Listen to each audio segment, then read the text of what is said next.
Hello friends, आज इस video में हम बात करेंगे कनाडा स्टडी वीजा के लिए जो नई रिक्वायरमेंट है टेस्टेशन सर्टिफिकेट के बारे में। एक्चुअली टेस्टेशन सर्टिफिकेट को लेकर बहुत सारा कंफ्यूजन बना हुआ है क्योंकि नई अपडेट आई है। इमिग्रेशन मिनिस्टर ने अनाउंसमेंट किया और नेक्स्ट डे ही जो स्टडी वीजा की एप्लीकेशन है उसको बंद कर दिया गया। अभी 31 मार्च 2024 तक कोई भी स्टडी वीजा की एप्लीकेशन जो भी ऑफिशियल वेबसाइट पे इंफॉर्मेशन है उसके अकॉर्डिंग नहीं लॉन्च हो सकती।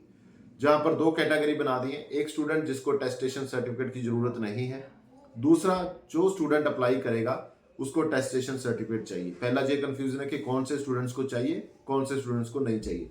इसकी क्लैरिटी है, इसको डिस्कस करेंगे इस वीडियो में। दूसरा बड़ा कंफ्यूजन जो टोटल डेटा है, यानी कि जो कोटा रखा गया है 3,64,000 स्टूडेंट का पूरे कनाडा के लिए, उसको प्रोविंस वाइज कैसे डिवाइड किया जाएगा, ये दूसरा बड़ा कंफ्यूजन है। थर्ड बड़ा कंफ्यूजन, अगर एक प्रोविंस को एक कोटा मिल जाता है, फॉर एग्जांपल किसी ABC प्रोविंस को, अंटारियो की बात करते हैं, 50,000 स्टूडेंट का कोटा मिल जाता है, तो अंटारियो में कितने कॉलेज हैं, उसको कॉलेज वाइज कैसे डिवाइड किया जाएगा। पब्लिक और प्राइवेट की रेशो क्या रहेगी, यानी कि पब्लिक जो कॉलेज हैं, जो यूनिवर्सिटीज हैं, उनको कितना कोटा मिलेगा और प्राइवेट को कितना मिलेगा। इस पे भी बहुत बड़ा कंफ्यूजन है क्योंकि अभी भी बहुत सारे ऐसे बच्चे हैं जिन्होंने प्राइवेट कॉलेज में अप्लाई कर रखा है, जिन्होंने फीस पे कर रखी है, जिनके LOA आ चुके हैं। अगर उनके पास कोटा ही ना हुआ तो उनका क्या होगा स्टूडेंट्स का, ये बड़ा कंफ्यूजन बना हुआ है।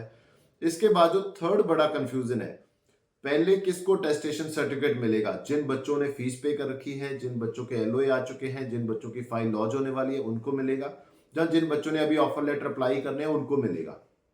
अगर पहले ऑफर लेटर अप्लाई करने वालों को मिलता है और जो कोटा है उस कॉलेज का, फॉर एग्जांपल किसी कॉलेज के पास 1000 सीट है और वो उन्हीं ने फुल कर दी जिन्होंने अप्लाई करना है, तो जिन बच्चों ने फीस पे करके उनका क्या होगा। उसके बाद अगर किसी बच्चे को रिफ्यूजल आ जाती है, उसी कॉलेज के बच्चे को, और रिफ्यूजल के बाद कोई भी फाइल इस समय टेस्टेशन सर्टिफिकेट के बिना नहीं लॉन्च हो सकती। चाहे आपने 10 रिफ्यूजल ले रखे हैं, 10 बार फाइल पहले लॉन्च कर रखी है, अगर आज के बाद आपकी फाइल जाएगी, चाहे रिफ्यूजल के बाद है चाहे कोई भी है, वो टेस्टेशन सर्टिफिकेट के बिना नहीं जाएगी।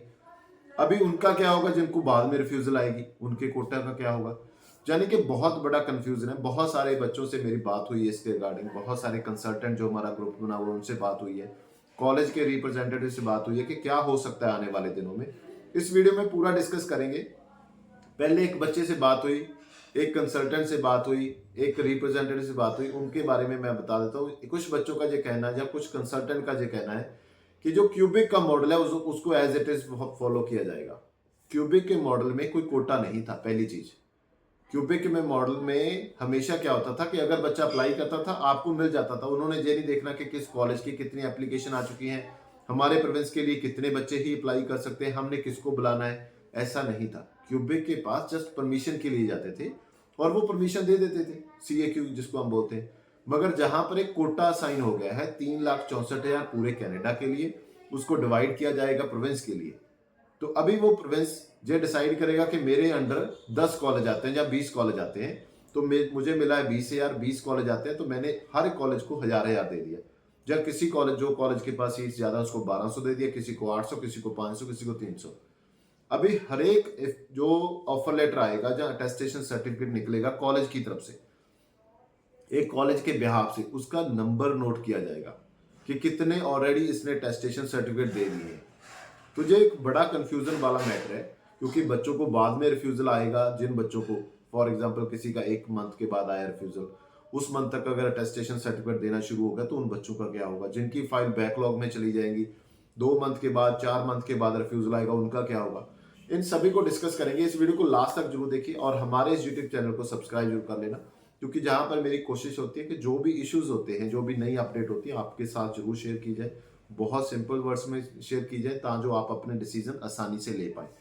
सबसे पहले बात करेंगे कि किस बच्चे को टेस्टेशन सर्टिफिकेट चाहिए और किस बच्चे को नहीं चाहिए। अगर आपकी मास्टर डिग्री है, PhD आपने करना है, ये दोनों प्रोग्राम है, तो अटेस्टेशन सर्टिफिकेट की जरूरत नहीं है। आपके लिए मान लीजिए कुछ भी चेंज नहीं हुआ, आप अपने स्पाउस को भी साथ लेके जा सकते हैं। आप अपना विदाउट अटेस्टेशन किसी भी प्रोविंस की जरूरत नहीं है। जे कोटा के अंडर नहीं आएगा, इसको अलग से आप अपना मान सकते हैं कि आप अपना मास्टर डिग्री में जाएंगे तो अटेस्टेशन सर्टिफिकेट की जरूरत नहीं है। पहली क्लैरिटी यहां पर आपको मिल चुकी है। दूसरा, अभी जो टोटल कोटा है 3,64,000, वो डिपेंड करेगा, हर एक प्रोविंस की गवर्नमेंट जो उसमें से अनाउंस करेगी कि मुझे इतने स्टूडेंट चाहिए। उसके अकॉर्डिंग इसको डिवाइड किया जाएगा। किसी प्रोविंस को ज़्यादा मिलेंगे, वहाँ पर नंबर ऑफ कॉलेज कितने हैं, नंबर ऑफ सीट्स कितनी हैं, उस प्रोविंस में रहने के लिए हाउसिंग का क्या जो सिस्टम है, कितना एडजस्ट हो सकता है स्टूडेंट, कितना काम है वहाँ पर, उसके अकॉर्डिंग वो गवर्नमेंट डिसाइड करेगी कि इस टोटल कोटा में से हमें कितने स्टूडेंट चाहिए। अब ये टेस्टेशन सर्टिफिकेट हमेशा जो नंबर ऑफ सीट्स है उससे ज़्यादा मिलेंगे। रीज़न क्या होता है कि फॉर एग्जांपल 50% या 60% हम मानते हैं कि कुछ बच्चे होते हैं जिनका रिजल्ट नहीं आ पाता उस जो टाइम फ्रेम है, जो हमारा अनटेक स्टार्ट डेट होती है, तो बच्चों को डेफर लेना पड़ता है, तो वो बच्चे सीट्स फिल नहीं कर पाते अपने कॉलेज की। दूसरे वो बच्चे होते हैं जिनको रिफ्यूज़ल आ जाता है, जिनको टेस्टेशन सर्टिफिकेट तो मिल गया, सीट तो उन्होंने वहाँ पर सिक्योर कर ली थी टेस्टेशन सर्टिफिकेट की, मगर उनको वीज़ा ही नहीं मिला, उनकी प्रोफाइल ही जेन्युइन नहीं थी, तो वो सीट कम होगी। तो जो नंबर ऑफ सीट्स है, फॉर एग्जांपल किसी कॉलेज के पास अगर 1000 सीट्स है, तो हो सकता है कि उसको 2000 अटेस्टेशन सर्टिफिकेट इशू करने का प्रोविजन रहे।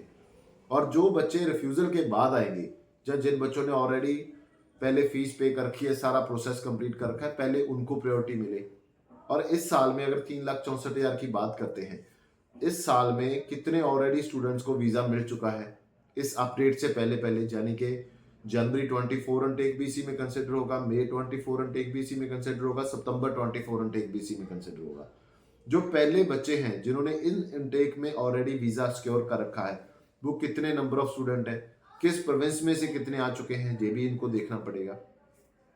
अभी तक कोई भी प्रोसीजर नहीं कंफर्म है कि क्या प्रोसीजर होगा, कब अप्लाई करना पड़ेगा, ऑफर लेटर से पहले करना पड़ेगा, ऑफर लेटर अप्लाई करने के बाद करना पड़ेगा, फीस पे करने के बाद करना पड़ेगा, एलओए आने के बाद करना पड़ेगा। अभी तक ये भी नहीं पता कि कब तक ये सारा प्रोसीजर चलेगा।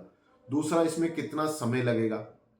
हम डायरेक्ट कॉलेज को करेंगे, कॉलेज आके प्रोविंस को भेजेगा, जहां हम आईआरसीसी की वेबसाइट पे डालेंगे, जहां हम प्रोविंस की वेबसाइट पे डालेंगे, ये भी अभी तक कंफर्म नहीं है। कौन से डॉक्यूमेंट लगेंगे, वो भी अभी तक कंफर्म नहीं है। उसका चेकलिस्ट क्या होगा, फीस क्या होगा, ये भी अभी कंफर्म नहीं है। यानी कि अटेस्टेशन सर्टिफिकेट को लेकर अगर इन्होंने बंद करना था साइट, तो कम से कम ये सारे जो जो प्रोसीजर था, या ये सारा जो सिस्टम बनना था, ये पहले अनाउंस हो जाना चाहिए था। और बच्चों को टाइम, एक कम से कम एक टाइम लिमिट देना चाहिए था कि 15 दिन या 20 दिन, जैसे इन्होंने जीआईसी में दिया था, क्या 15 दिन में, 20 दिन में जो फाइलिंग करनी है कर लीजिए, उसके बाद ये प्रोसीजर है, इसको आपने फॉलो करना है। क्योंकि जो डॉक्यूमेंट की चेकलिस्ट आएगी वो भी कंफर्म नहीं कैसे आएगी, उसके लिए कौन से डॉक्यूमेंट चाहिए रहेंगे, ठीक है ना। तो बच्चे का फीस कितना होगा, वो सारी चीज़ें पहले हो जानी चाहिए थी, कॉलेज के साथ सारी बात हो जानी चाहिए थी, प्रोविंस के साथ सारी बात हो जानी चाहिए थी। फर्स्ट अपडेट आते ही सारा डेटा इन्होंने वैसे ही देना चाहिए था कि हमें इतने लोग चाहिए, इस प्रोविंस में इतने आएंगे, इस कॉलेज में इतने आएंगे, पब्लिक में इतने जाएंगे, प्राइवेट में इतने जाएंगे। मगर जो प्राइवेट वाले बच्चे हैं, उनको मैं कहना चाहता हूँ कि प्राइवेट कॉलेज को अगर 3,64,000 की बात करें, तो 10-20 हज़ार से ज़्यादा बच्चा नहीं मिलेगा सभी प्राइवेट कॉलेज को मिलाकर, चाहे वो किसी भी प्रोविंस में है। क्योंकि नंबर ऑफ जो स्टूडेंट है ना, जो वीज़ा है वो बहुत कम हो चुका है। 3,64,000 कितना वीज़ा है। अभी इनको जो पब्लिक कॉलेज है, जहाँ पब्लिक यूनिवर्सिटीज़ हैं, उनको ही फिल करने में ये सारा डेटा निकल जाएगा। तो आपको, अगर आपने कहीं पर अप्लाई कर पब्लिक कॉलेज में, तो वहाँ से अपना फीस वगैरह मत पे करना। जो कई बार कंसल्टेंट बोलते हैं नहीं जी नहीं हो जाएगा, आप फीस पे कर दो, प्राइवेट कॉलेज की फीस पे मत करना। चाहे आपका इस लिस्ट में जो लिस्ट आई है, उसको भी मैं आपके साथ शेयर कर दूंगा कि कौन सी लिस्ट है वो, कितने बच्चों का, जो पीपी वाले स्टूडेंट हैं उनका भी हम शेयर कर देंगे आपके साथ। मगर प्राइवेट कॉलेज में एक बार कोई भी बच्चा अपनी फीस ना पे करे। अगर आपने फीस पे कर रखी है सितंबर 24 अनटेक के लिए, तो आपके लिए मैं कहना चाहूँगा, अगर रिफंड ले सकते हैं तो ले लीजिए, क्योंकि बहुत ज़्यादा अच्छा स्कोप आने वाले समय में प्राइवेट कॉलेज का नहीं रहेगा। उम्मीद करता हूँ ये वीडियो आपको अच्छी लगेगी। इस वीडियो के रिलेटेड कोई भी डाउट है तो आप नीचे लिख दीजिए। नेक्स्ट वीडियो में मैं आपके साथ जो पीपी का लिस्ट है वो भी आपके साथ शेयर कर दूंगा कि इन कॉलेज में सितंबर 24 अनटेक से अभी आपको पीजीडब्ल्यूपी नहीं मिलेगा। थैंक यू सो मच इस वीडियो को देखने के लिए।